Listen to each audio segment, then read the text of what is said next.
Back to Godhead featured Perfect Knowledge for Human Society. Back to Godhead Volume 66, June 1974 by His Divine Grace A.C. Bhaktivedanta Swami Prabhupada. An Introduction to Krishna Consciousness. Ladies and gentlemen, I thank you very much for kindly participating in this Krishna consciousness movement. When this society was registered in 1966 in New York, a friend suggested that it be named the Society for God Consciousness. He thought that the name Krishna was sectarian. The dictionary also says that Krishna is a Hindu god's name. But in actuality, if any name can be attributed to God, it is Krishna. Actually, God has no particular name. By saying He has no name, we mean that no one knows how many names He has. Since God is unlimited, His names also must be unlimited. Therefore we cannot settle on one name. For instance, Krishna is sometimes called Yasodanandana, the son of Mother Yasoda, or Devakanandana, the son of Devaki, or Vasudevanandana, the son of Vasudeva, or Nandanandana, the son of Nanda. Sometimes he is called Parthasarathi, indicating that he acted as the charioteer of Arjuna, who is sometimes called Partha, the son of Pritha. God has many dealings with His many devotees, and according to those dealings, He is called certain names. Since He has innumerable devotees and innumerable relations with them, He also has innumerable names. We cannot hit on any one name. But the name Krishna means all attractive. God attracts everyone. That is the definition of God. We have seen many pictures of Krishna, and we see that He attracts the cows, calves, birds, beasts, trees, plants, and even the water in Vrindavana. He is attractive to the cowherd boys, to the Gopas, to Nanda Maharaja, to the Pandavas, and to all human society. Therefore, if any particular name can be given to God, that name is Krishna. Parasara Muni, a great sage and the father of Vasudeva, who compiled all the Vedic literatures, gave the following definition of God: Ashvaryasaya samagrasaya viryasya yasasasriyajanana vairagyayos ka evasanam bhagaitingana bhagavan. The Supreme Personality of Godhead is thus defined by Parasara Muni as one who is full in six opulences, who is full strength, fame, wealth, knowledge, beauty and renunciation. Bhagavan, the Supreme Personality of Godhead, is the proprietor of all riches. There are many rich men in the world, but no one can claim that he possesses all the wealth. Nor can anyone claim that no one is richer than he. We understand from Srimad Bhagavatam, however, that when Krishna was present on this earth he had 16,108 wives, and each wife lived in a palace made of marble and bedecked with jewels. The rooms were filled with furniture made of ivory and gold, and there was great opulence everywhere. These descriptions are all given vividly in Srimad Bhagavatam. In the history of human society we cannot find anyone who had 16,000 wives or 16,000 palaces. Nor did Krishna go to one wife one day and another wife another day. No, He was personally present in every palace at the same time. This means that He expanded Himself in 16,108 forms. This is impossible for an ordinary man, but it is not very difficult for God. If God is unlimited, He can expand Himself in unlimited forms, otherwise there is no meaning to the word unlimited. God is omnipotent. He can maintain not only 16,000 wives but 16 million and still encounter no difficulty. Otherwise there is no meaning to the word omnipotent. These are all attractive features. We experience in this material world that if a man is very rich, he is attractive. In America, Rockefeller and Ford are very attractive because of their riches. They are attractive even though they do not possess all the wealth of the world. How much more attractive, then, is God, who is the possessor of all riches? Similarly, Krishna has unlimited strength. His strength was present from the moment of his birth. When Krishna was only 3 months old, the Patana demon attempted to kill him, but instead she was killed by Krishna. That is God. God is God from the beginning. He does not become God by some meditation or mystic power. Krishna is not that type of God. Krishna was God from the very beginning of his appearance. Krishna also has unlimited fame. Of course, we are devotees of Krishna and know of him and glorify him, but apart from us, many millions in the world are aware of the fame of Bhagavad Gita. In all countries all over the world Bhagavad Gita is read by philosophers, psychologists and religionists. We are also finding very good sales with our Bhagavad Gita as it is. This is because the commodity is pure gold. There are many editions of Bhagavad Gita, but they are not pure. Ours is selling more because we are presenting Bhagavad Gita as it is. The fame of Bhagavad Gita is Krishna's fame. Beauty, another opulence, is possessed unlimitedly by Krishna. Krishna himself is very beautiful, as are all his associates. Those who were pious in a previous life receive an opportunity in this material world to take birth in good families and good nations. The American people are very rich and beautiful, and these opulences are a result of pious activities. All over the world people are attracted to the Americans because they are advanced in scientific knowledge, riches, beauty and so on. This planet is an insignificant planet within the universe, yet within this planet, one country, America, has so many attractive features. We can just imagine, then, how many attractive features must be possessed by God, who is the creator of the entire cosmic manifestation. How beautiful he must be, he who has created all beauty. A person is attractive not only because of his beauty, but also because of his knowledge. A scientist or philosopher may be attractive because of his knowledge, but what knowledge is more sublime than that given by Krishna in Bhagavad Gita? There is no comparison in the world to such knowledge. At the same time, Krishna possesses full renunciation, vairagya. So many things are working under Krishna's direction in this material world, but actually Krishna is not present here. A big factory may continue to work, although the owner may not be present. Similarly, Krishna's potencies are working under the direction of his assistants, the demigods. Thus Krishna himself is aloof from the material world. This is all described in the revealed scriptures. God, therefore, has many names according to his activities, but because he possesses so many opulences and because with these opulences he attracts everyone, he is called Krishna. The Vedic literature asserts that God has many names, but Krishna is the principal name. The purpose of this Krishna consciousness movement is to propagate God's name, God's glories, God's activities, God's beauty and God's love. There are many things within this material world, and all of them are within Krishna. The most prominent feature of this material world is sex, and that also is present in Krishna. We are worshipping Radha and Krishna, and attraction exists between them, but material attraction and spiritual attraction are not the same. In Krishna, sex is real, but here in the material world it is unreal. Everything we deal with here is present in the spiritual world, but here it has no real value. It is only a reflection. In store windows we see many mannequins, but no one cares about them because everyone knows that they are false.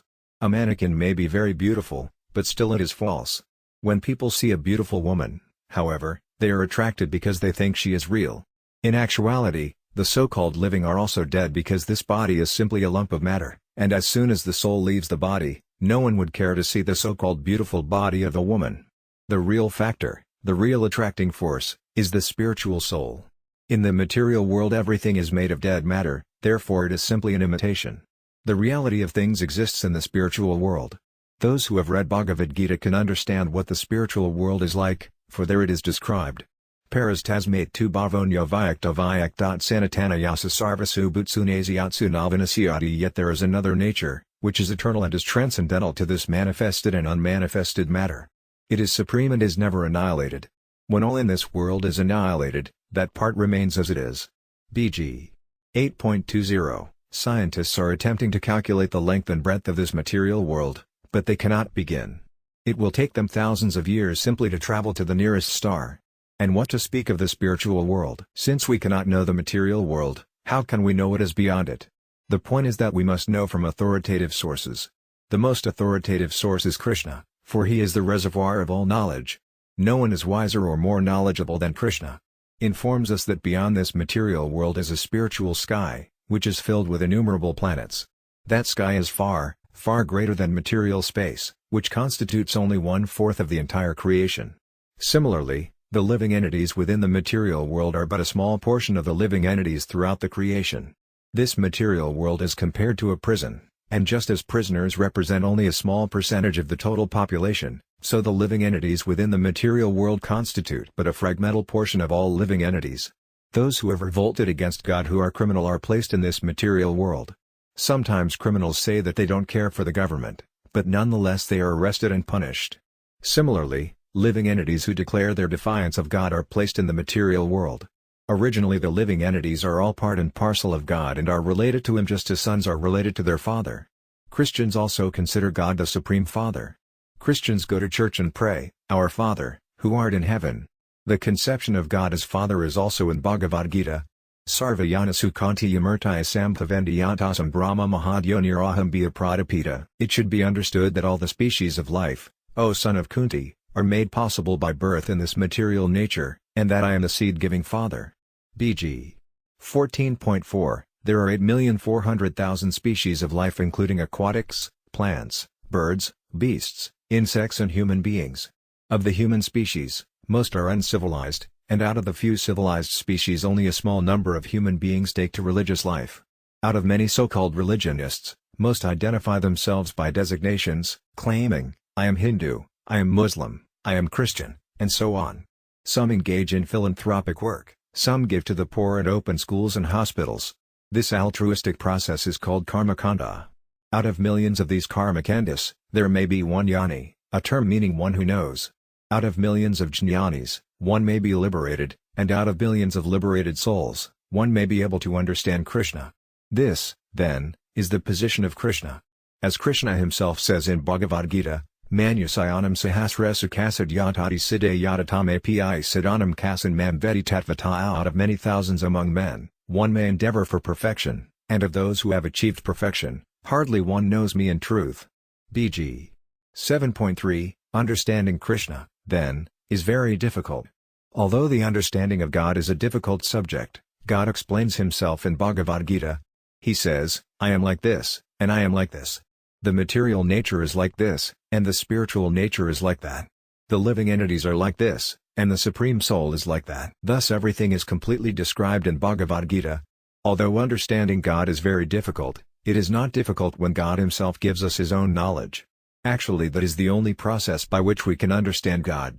To understand God by our own speculation is not possible, for God is unlimited and we are limited. Our knowledge and perception are both very limited, so how can we understand the unlimited?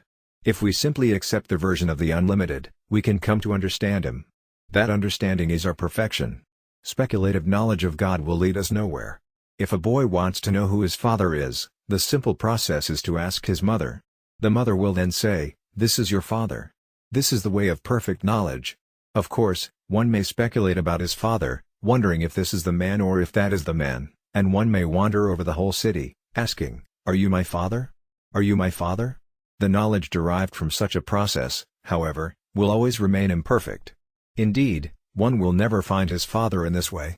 The simple process is to take the knowledge from an authority, in this case, the mother. She simply says, my dear boy, here is your father. In this way our knowledge is perfect. Transcendental knowledge is similar. I was just previously speaking of a spiritual world. This spiritual world is not subject to our speculation.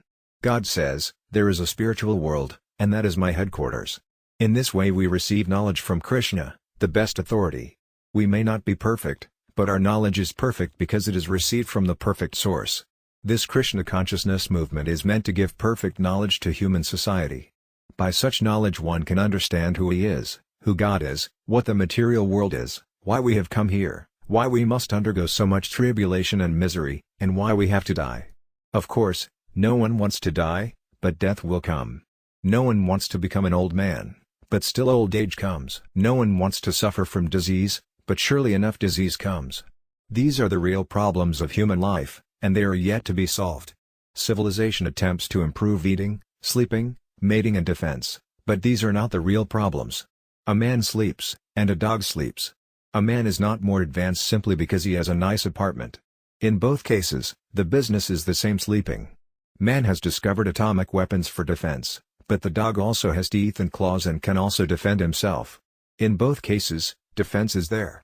Man cannot say that because he has the atomic bomb he can conquer the entire world or the entire universe. That is not possible.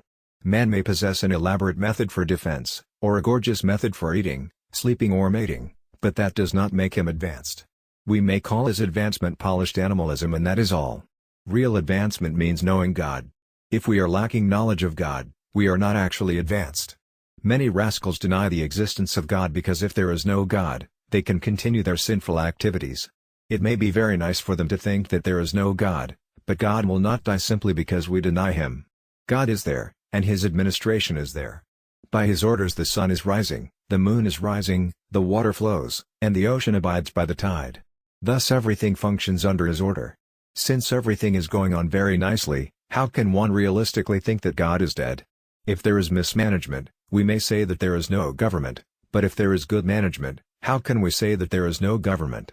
Just because people do not know God, they say that God is dead, that there is no God, or that God has no form.